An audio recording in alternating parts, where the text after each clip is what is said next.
Hardcore!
There is nothing, only warm primordial blackness. Your conscious ferments in it, no larger than a single grain of malt. You don't have to do anything anymore. Ever. Never, ever.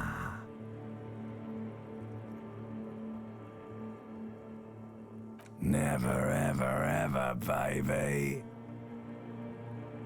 An inordinate amount of time passes.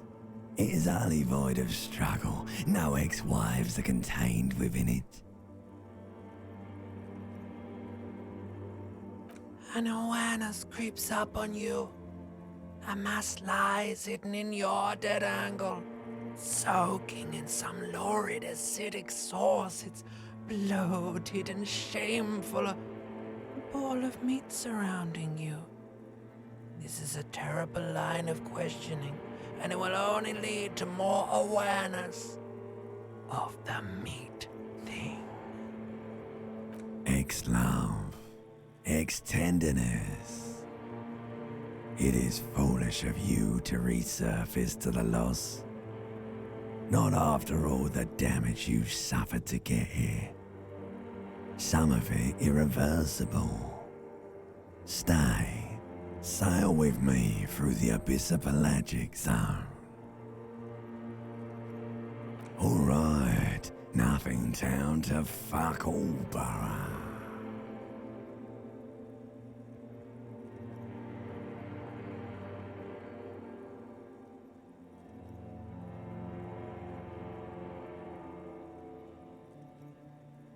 right choice, Elder One.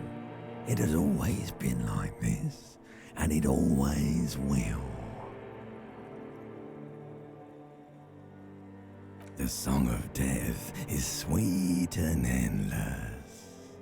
But what is this? Somewhere in the sore, bloated man meet around you. A sensation. Like a fly to the ointment, your conscience sticks to it. The limbed and headed machine of pain and undignified suffering is firing up again. It wants to walk the desert, hurting, longing, dancing to disco music.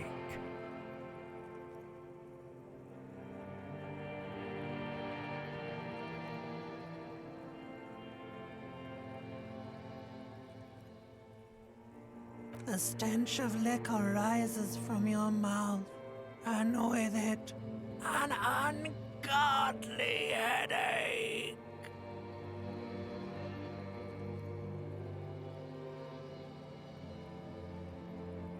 A fiery streak penetrates your skull, trying to force your eyes open. It's a sound, a clarion call from hell. Somehow, you know what it is. A Caprice Canadian motor carriage.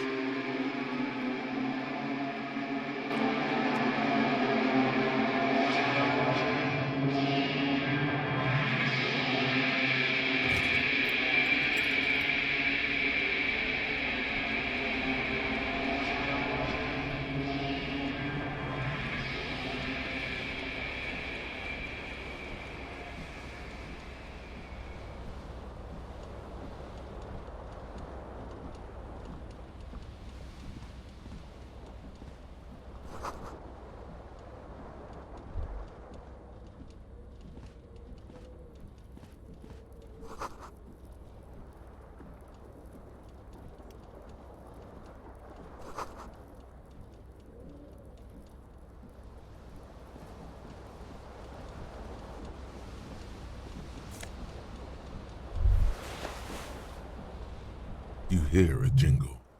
Keys are clinking in the pocket of your flare-cut pants. It says, whirling in rags, on the aluminium key ring. There is a single key on the ring. The number 1 is etched on it. It should open the door.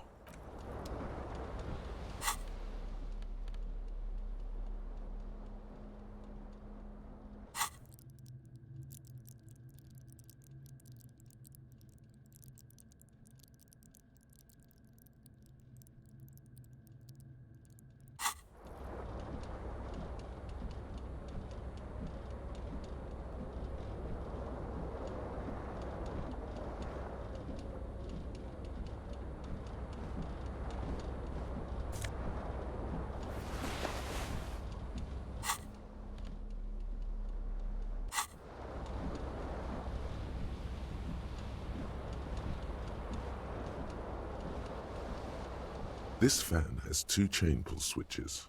One ends in a tiny fan, the other in a light bulb. A truly horrific necktie has somehow attached itself to one of the blades.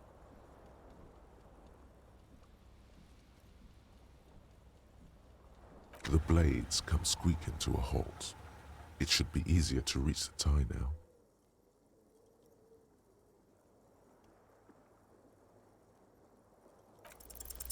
You swoop up and catch the tie. Snap! It's released from the blade.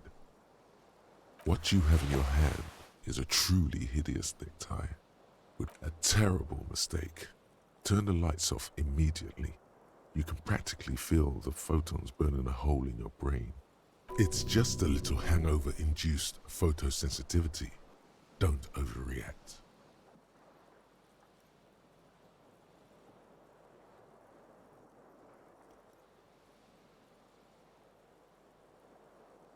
Little black spots dance on your retinas. It's almost pleasurable.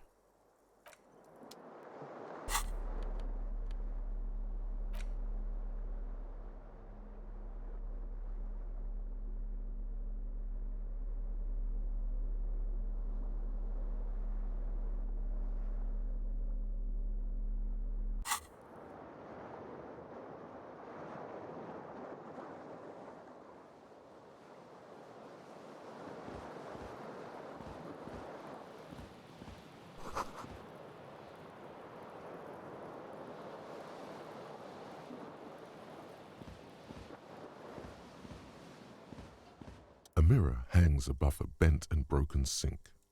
In a fierce discharge of masculine energy, someone has ripped half the faucet off. Hot water sprays from the base and steam covers the mirror. You cannot see yourself, just the outline of a man. Suddenly, you realize you have no memory of the face that awaits you there, underneath the soft vapor.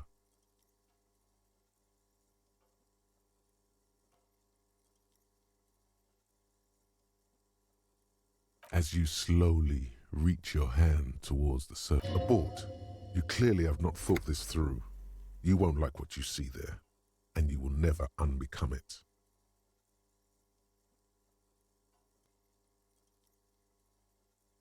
Yeah, there is definitely something wrong with it. Where to even begin? There is the bloatedness, then the swollenness.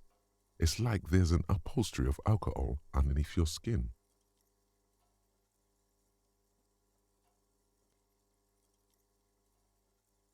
It's not. It's swollen and snail-like, wriggling between your fingers. Bet you are. Your nose feels like a small balloon in the middle of your face. It hurts when you honk it. It doesn't appear to be a particularly tiny nose either. Not with all the drinks it's absorbed for you. Behold.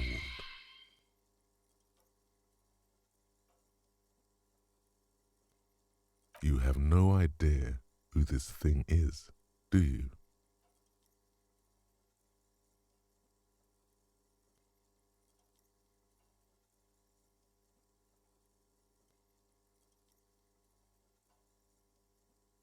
Too late. You clearly have rigor mortis on your face. Or wait, is that an expression? Are you trying to make an expression with that face? Why?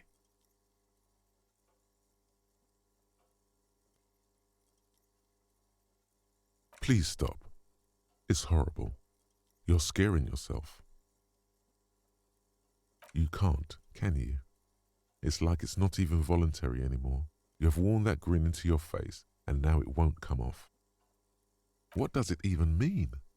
What is the emotion you're trying to convey?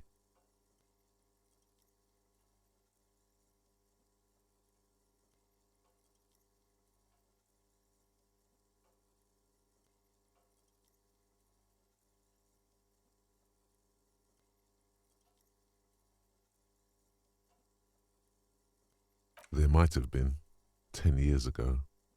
It's little more than a cadaverous spasm now.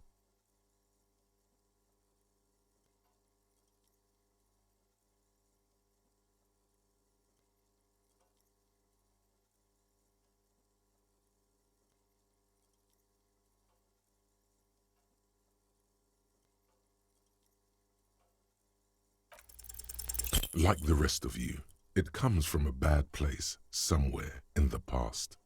That's all you know for now.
The window stands broken in its frame.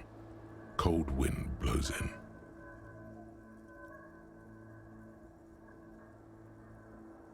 The morning light hurts your eyes.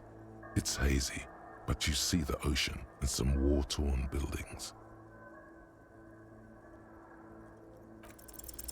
The shards face outward. Whatever broke this window came from the inside.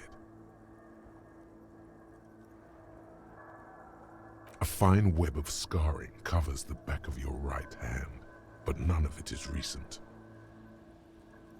More likely a projectile than a held object. There are no fragments on the floor from pulling a tool back in after impact. It is too large for a bullet, yet too small for a piece of furniture.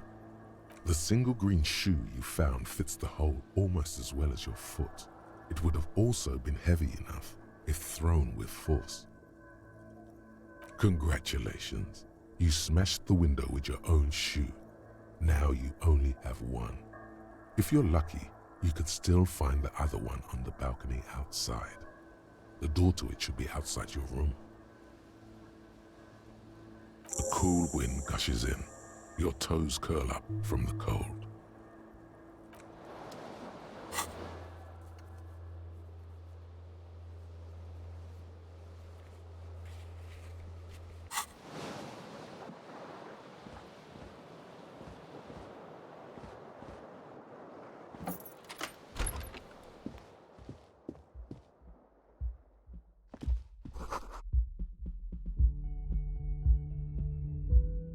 Hello, officer. The young woman raises a cigarette to her lips.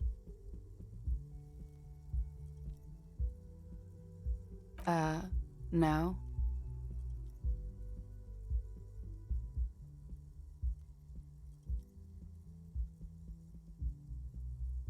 Because you're a police officer, sir.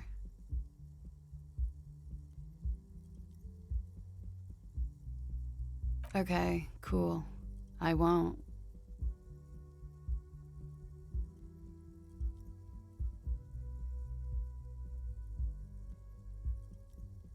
First, I have to ask, are you okay, sir? You look like you're about to throw up. Can I bring you something? She's right. Something wants to come out through your mouth. But you can keep it down because your body does not control you. Sir, you've been here for 3 days.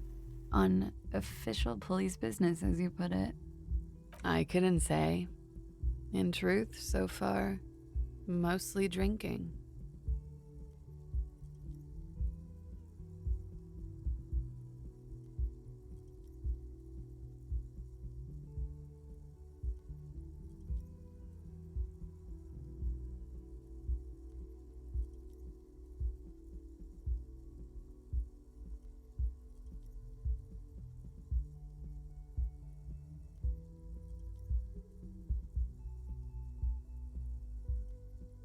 Don't be so harsh on yourself. They let almost anyone be a police officer. I can see that. Could it be because of the drinking? Of course. Be careful, officer. They don't like the police around here.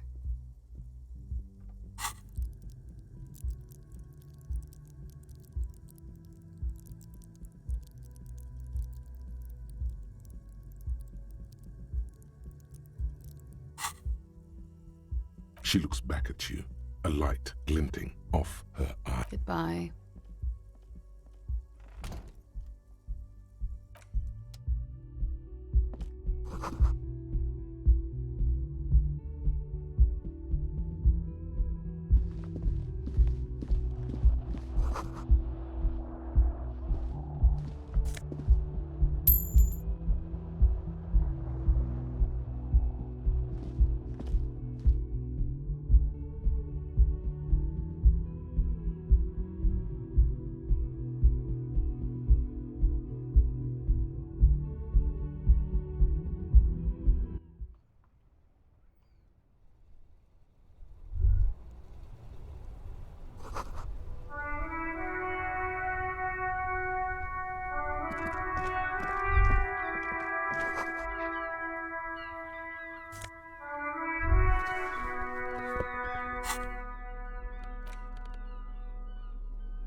There they both are, two identical shoes, both copiously green and indiscriminately snakeskin, reunited on your feet, like two baby crocodiles.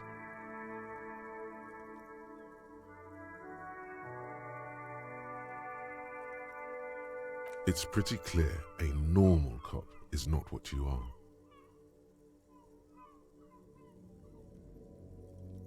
Good, they're balanced, comfy. Feels like the only good thing about you right now, truth be told.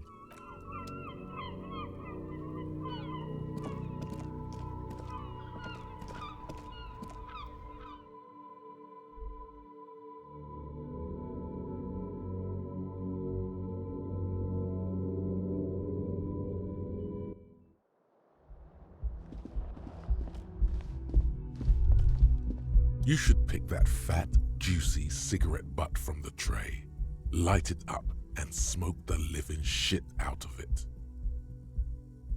Who knows what you are? A monster, a murderer, the gnome of Jeroma? You feel like a smoker, especially when you look at that juicy, succulent, seductive cigarette stub, still smoldering deliciously. How very astute of you. This renders it ineffectual.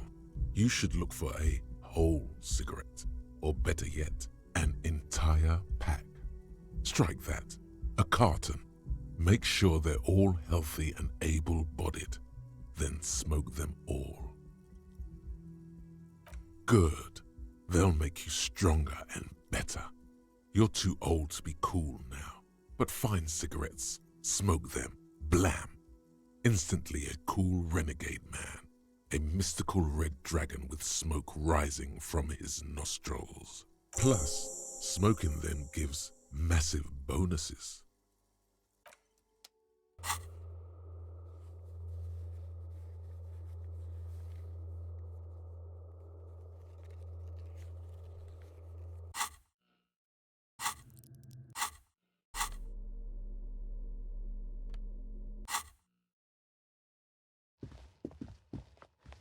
The door is closed. There is no answer. You hear the shower being turned on. A tremendous loneliness comes over you. Everybody in the world is doing something without you.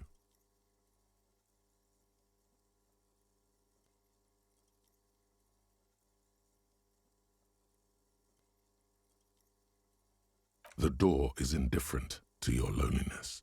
The world does not care. This door can only be opened with a key or from the inside. Still no answer.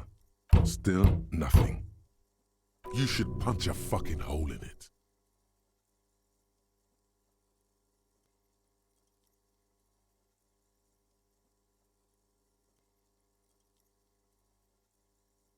That felt good. Everyone is a whore. Now punch a hole in the door. You slam your fist into the vinyl. It does not produce a hole. The door sits sturdily in the frame, and your fist hurts. This was all a very good, normal thing to do.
You should totally sing karaoke here, the first chance you get. Your emotions need to be expressed. People need to know your vast, oceanic soul.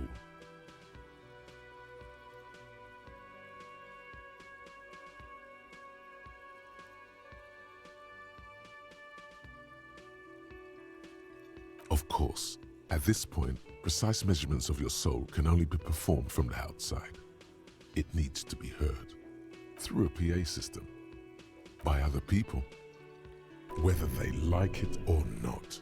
Ram it up their ears, says your adrenaline gland. Violently express yourself. You have not yet stumbled on the right lamentation, but it's out there. It'll come to you. You will wreak havoc with it. Don't worry.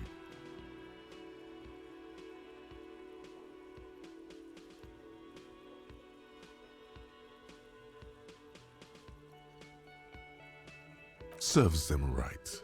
Wipe that smirk off their face with your sad, tragic song. Who's laughing now? No one. You have to find something tragic to sing first, though.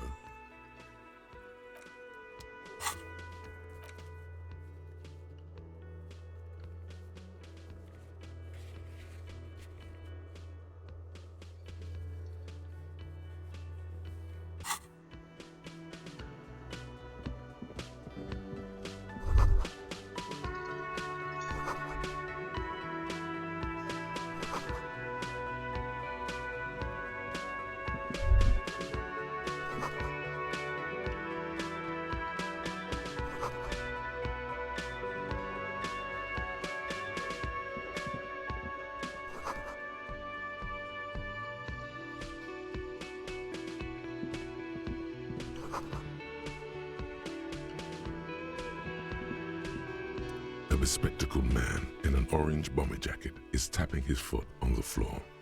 Looks like he's waiting for someone. You. As you approach, he narrows his eyes and extends his hand in greeting.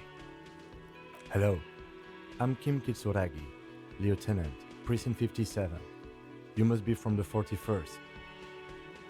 You realize he's waiting for your name. This is your chance to come up with a really good name for yourself. Get creative. Conceptualize.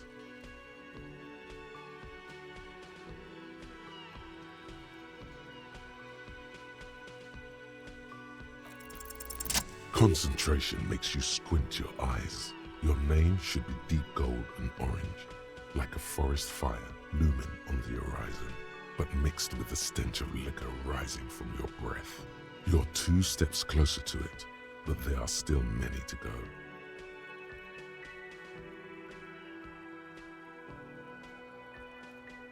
Okay then. It looks like we had a little scheduling error on Sunday. Saturday too, actually. Have you had time to talk to the manager here? What he means is, he has been trying to meet up with you for 2 days, but you have been otherwise occupied.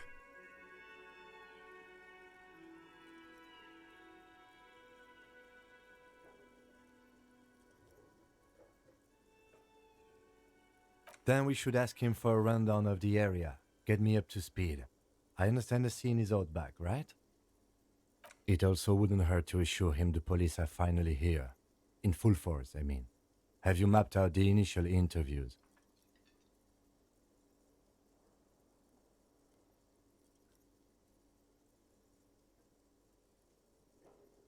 Right. And the interviews?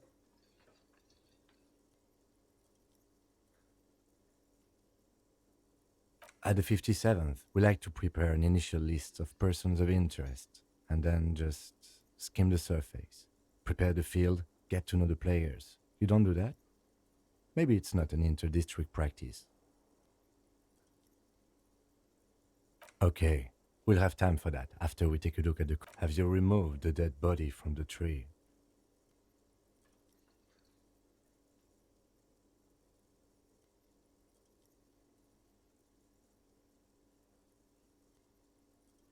Does that mean the body is no longer in the tree?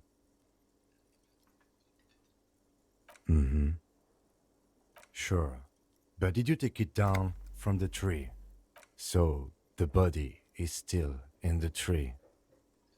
This is the first time you detect a weariness in the lieutenant's voice. It is obvious he would have preferred for the body to no longer be in the tree. Where it has been hanging for 7 days straight. We should go there as soon as we are done talking to the owner.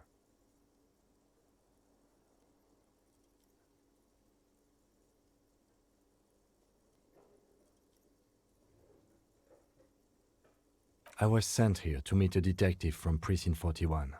You have the insignia of the citizens' militia on your sleeve and on your back. I suppose you could be impersonating him. You could have gotten the insignia from the black market or forged it. But for now, I'm going to set those possibilities. Inspectorate General means internal affairs. What he's saying is he's not from the rat squad and isn't supposed to suspect such thing. No need for derogatory terms. They're only doing their job. Yes. They're not just white rectangles. They bear a halogen watermark with the letters RCM and a pattern resembling the street grid of Revachol West.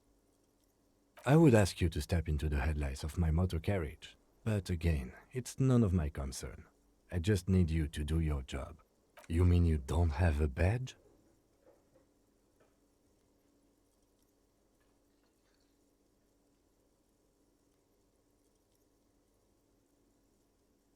Losing your identification card is a serious matter. My vehicle has a shortwave.